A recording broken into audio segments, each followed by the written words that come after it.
and maintain jobs in Oxford County. So that's what we look for. That's what we strive to do.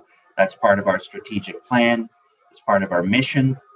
And this is something that we haven't veered from since 1993, and that's to create and maintain jobs in Oxford. So that's what we look at when we're looking at projects, when we're looking at financing. Even if it's 1 or 2 jobs, they're still important to maintain jobs in Oxford County. So some of the economic development projects that we support, obviously tourism, youth focus, workforce development, shopping local, supporting locally produced and locally sourced products and services, capacity development. And these are small projects that are usually led by a nonprofit or an association that so these economic development projects are for events and projects that are not led by a business but led by a nonprofit. Now, the other part of what we do is obviously helping entrepreneurs access funding, and we try to be a catalyst for that. Sometimes it's a challenge when you're a startup, when you're a young entrepreneur, or even through a time right now, what we're going through with the pandemic, to get additional financing. And I know that there has been government programs that have been introduced, and many entrepreneurs have accessed that through their local bank, and it was a very quick turnaround, and they received funding. We also have similar funding as well that we have been helping our clients with through this COVID-19 pandemic.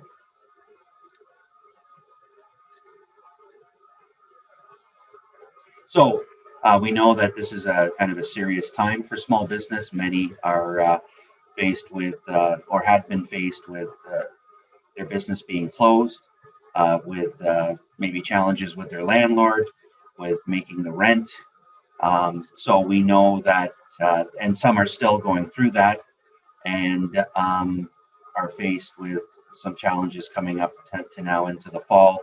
And as even the government maybe puts in, or even health units put in different restrictions for programming and so on. So we know that there's new restrictions now that just come out that are going to impact dance studios and places like that in certain areas and certain health units. So we have the Access to Capital program to start or expand a business. This is our main loan program that has started since 1993. We have up to $350,000, and that is that's up to 300. That if we add in our other programming, we can do up to 350. Equipment, inventory, and working capital, and also to purchase a business. So this is our main Community Futures program. The Future Oxford Legacy Fund is a fund to promote sustainability in Oxford. There is a community sustainability plan, and that's through Future Oxford.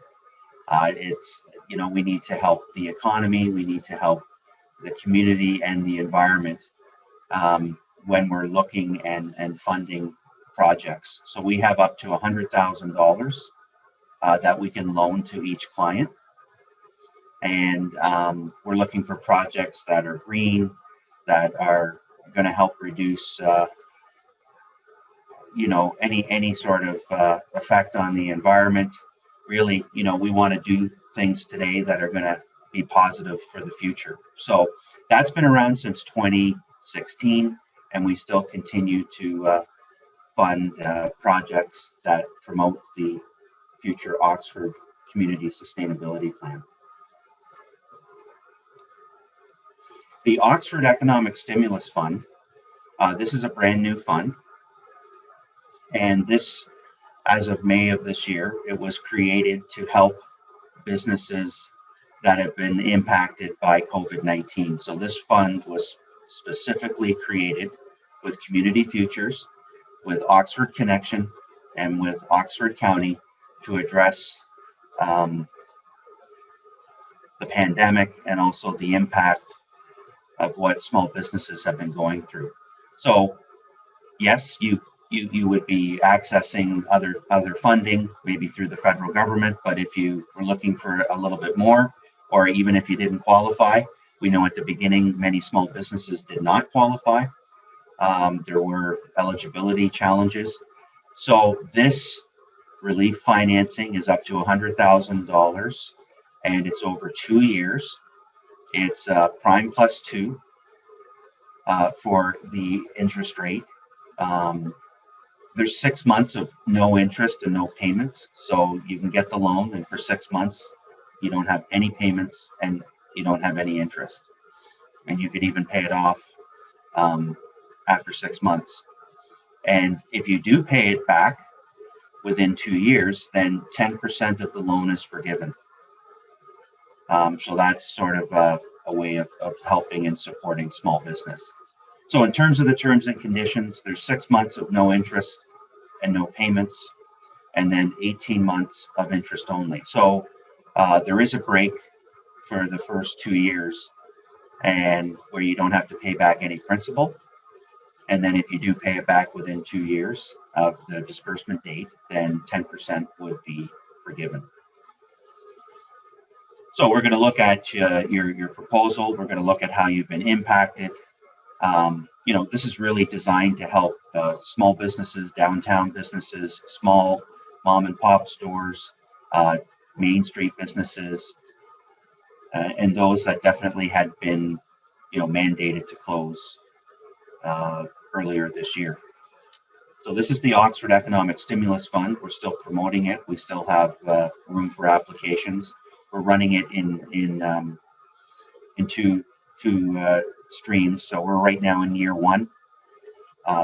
There is a grant component for this, but that has been fulfilled and subscribed. So we will start promoting the year 2 of the grants in January of 2021. So this was a Made in Oxford solution. So prior to, we had some announcements that were helping small business, but we wanted to take it a step further. And this is just for working capital. So this fund is not designed to purchase any equipment, but it's really just to help with the working capital needs of the business. So that's up to $100,000. The Regional Relief and Recovery Fund, we are currently delivering this program. So this is very similar to the SBW financing that many small businesses may have accessed. So we are delivering this program. It's up to $40,000, and 25% is forgivable if repaid by December 31st, 2022. Obviously your business was started prior to March 1st, that you've obviously been impacted by COVID-19. You've also tried to access other federal supports, and you were either ineligible, rejected, or required funding or additional funding. So we have been helping entrepreneurs with this. They had gone to the bank and they didn't qualify, so they came to us. If you've already accessed SBW through the bank and you need additional funding, we can help you. It's just that you won't get the 25% forgivable amount, so you can only get that once, in other words. Now, we are delivering this program, and we are almost out of funds, I guess, in other words. Now, we might be hearing more today. So our network, our Community Futures program, will be hearing more about this program specifically, and whether or not we're going to be able to continue it and help additional entrepreneurs, or even whether we're going to offer the expanded component, because recently there was an announcement by the federal government that this program was expanded up to $60,000, and that out of that additional 20, only 10,000 would be paid back, and obviously the other 10 is forgivable. So if you are interested, or you do feel that you would need this, or for those that are on the call that are small businesses, please get in touch with myself or Lindsay. If you think that you need this, or you need additional funding as you take a look at the fall and coming up to the Christmas season and even into the new year. So please reach out and let us know, and then we can get back to you as well to see if we're going to be able to expand that. I think there's a good probability that we might be able to help some more entrepreneurs with this funding. So again, stay tuned, and we might be able to help out some entrepreneurs. And as I mentioned, if you've already accessed that through the bank, then you could come to us. It's just you would not get that forgivable amount with us. So you can only get that once.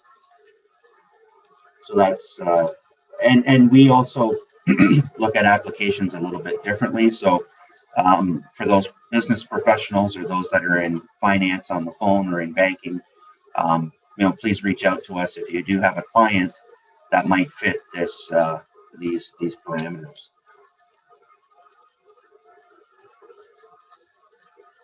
Okay, so we are at a point where I can ask Lindsay to take over and talk a little bit about the other resources and programming that we have here at Community Futures.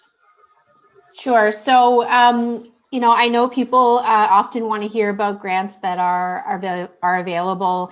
And right now, what we're really talking about are supports that are coming from different levels of government.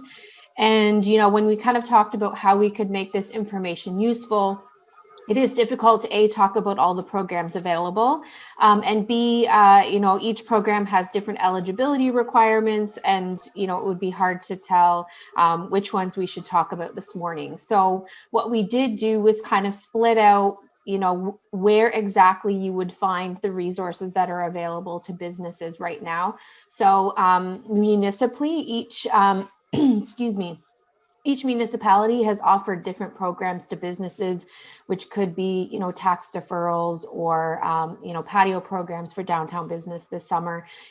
Each municipality has different things available, and our partners at Oxford Connection have been keeping their website up to date with all of the municipal programs that are available. So the first link there will take you to the spot where you can find any programs that might be operating within your municipality. The second one, of course, is any provincial support. And you'll see there we have a link for where you can find all of the provincial programs that are currently available to support small businesses. And again, these links are great because any updates that are coming out will appear on these websites. So they're always the most up to date with the information that you're going to want to be looking for. And the last, of course, is the federal support. So any federal programs, which could be, updates for wage subsidy, for example, or the Regional Relief and Recovery Program is a federal program. So you'll find all of those listed there as well. So these links, at the end of the session this morning, I'm going to put all of these slides into the chat box as a PDF, so you can download that file and work your way through those links when you have a moment. And really what we suggest is, taking a minute to have a look. But at the end of the day, the best way for us to help you is one-on-one. And if you're not quite sure what program you're looking for, or if you qualify, oftentimes we have a connection to someone at one of these levels of government that we can refer you to, who's responsible in our region. So we won't go through each of those links, of course, but the best way for us to help you is for you to give us a call and let us know what you're looking for, and we can hopefully direct you to someone or find a support that you're eligible for. Yeah, I got that. Yeah, thanks, Al. So the one grant that we do have available at our office, and I'm not sure if this applies to anyone on the call, but maybe you know someone in your life that would qualify. But for quite some time, we've had grants for young entrepreneurs. So young for us means under 30 at the time that you submit the application. And the eligibility for that's fairly simple. It's the age, of course, and that you're using the funds to either start or expand your business in Oxford County. And it's a fairly simple application. You really just need to tell us how you'll use those funds and how they'll help you start or expand your business. So if this applies to you, or you know someone who's trying to get a business started right now and they're under 30, we do have those grants available. And Al mentioned at the beginning, it has been a tough time for small businesses, but we've also seen lots of businesses and young people finding some opportunities. So this is a way that we can kind of help those businesses get started and continue to support the recovery for young entrepreneurs starting a business right now.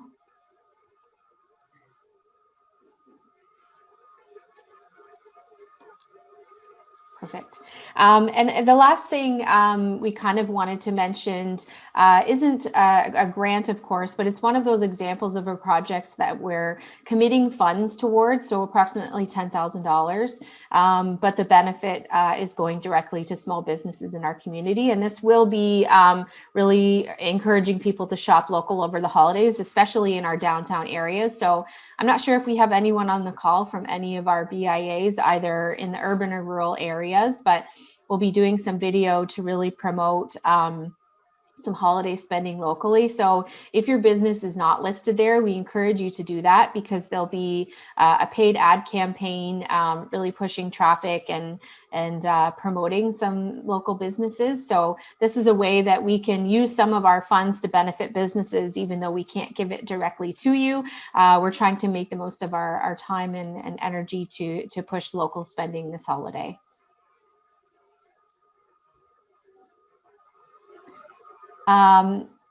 I guess, something else we thought about is this is a lot of information, and I already see a question in the chat box, which is, where would you find the requirements to qualify? And I'm sure that's probably something a lot of people are asking themselves right now. Al mentioned quite a few financing programs that we have at our office. Again, the easiest thing is, well, first of all, the eligibility is all on our website, which is cfoxford.ca. And, we always encourage you to take a look there and see what interests you and where you think you might fit. But really, at the end of the day, we like to say it's not really necessarily your job to figure out where you qualify. That will be more Alan's job to figure out which program is going to be the best fit for you, and where the support will come from and what's going to be the best option for you. So the best thing to do is to call or email and book a virtual appointment and let us know what your situation is, because it all depends on if you've accessed funding before and what industry you're in. So the RIF program, for example, will potentially prioritize tourism or businesses owned by women. So it all depends on your personal situation and what your business needs are. So if you let us know what you're doing, then we can kind of do the hard work of helping you figure out what you're eligible for. And as I mentioned before, in many cases, we know a real human in those government organizations that can help you, and we can really refer you directly to the right person and kind of, help minimize the amount of time you spend trying to navigate through each website. We'll just connect you with a human and refer you to someone who can tell you exactly about those government programs. And lastly, all of the applications for our funding are online, and you can begin them at any time, but please don't feel like you need to complete them alone. You can call us at any time and ask questions. We can even kind of go through it with you one-on-one. If you can finish them on your own, that's great. Lots of people do that too, but we're here to help you work through those. So Al, I don't know if you want to finish up or I can finish up, but Yeah, go ahead. Sure. So again, I am going to put these slides into the chat box, so you don't really have to worry about scribbling all of this information down. But of course, we are currently closed to the public, so we're not offering in-person appointments at this time. But you can always reach us by phone or email, and we can set up a call over the phone, or over Zoom is sometimes nice too. If it's, we can have a little bit of face-to-face time. This is our office line, but someone is still answering it, even though we're not at the office, of course. So that's the easiest way to get a hold of someone. And then Sharon, who is the lovely voice you'll hear on the phone will reach out to one of us and let us know that you're looking to book an appointment. So the phone number's there if you wanted to call that way, or my email as well as Al's email. And you're always, we really encourage you to reach out. It's easiest for us to help you when we know exactly your unique situation, and we'd love to hear from you. So those are the options if you're looking to, I guess, learn a little bit more about your situation and what you might qualify for after the call today. Yeah, that's great. So I don't see any more questions in the chat box right now, but if you did have a question after the presentation, this would be a great time to put it in the chat box. And if you can't use the chat box or can't find your chat box, you can unmute yourself. We just don't want everybody talking over everyone. So I put the PDF of the slides in the chat box. So if you open the chat box, you can actually download that file and save it to your computer for later if you need to, because the all of the links that I mentioned for the government funding are all in the slides and our contact information as well. Yeah, so if anybody has any questions or any thing that comes up after today, please feel free to contact us. We're here to help you. We'll try to do whatever we can. Yeah, I know we're trying to help small businesses get through this pandemic, and at the same time, some have found opportunities to expand, and so we've got different funds to help the different clients. So feel free to touch base. And thank you to the Chamber for this opportunity today. Thanks, Alan and Lindsay, for informing us a little bit about the programs that are out there and where we can go. And it's good to know. And I think a lot of people are concerned filling out an application online and where to go. So if you know somebody in person that you can help shift them towards one of the other levels of government, if they're looking for a loan that's over and above you, then that would be, that I think that's very helpful for everyone. So thank you for doing this for us, and thank you for attending, and enjoy the rest of your day. Thank you so much, everyone. Take care. Thanks.